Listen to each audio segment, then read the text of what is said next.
Hi everyone, welcome back to another video from Crazy Gamer. Today in this video we are going to be learning how to find your player ID in Idle Heroes game. Whether you are seeking to recover your account, connect with friends, or participate in community events, knowing your player ID is crucial.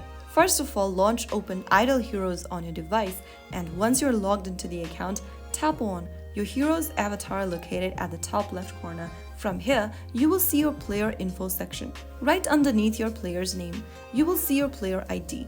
Tap on the copy button to copy your player ID on your device's clipboard, and you can then use this player ID wherever needed. For example, if you're trying to recover your account, participate in community events, or connecting with your friends.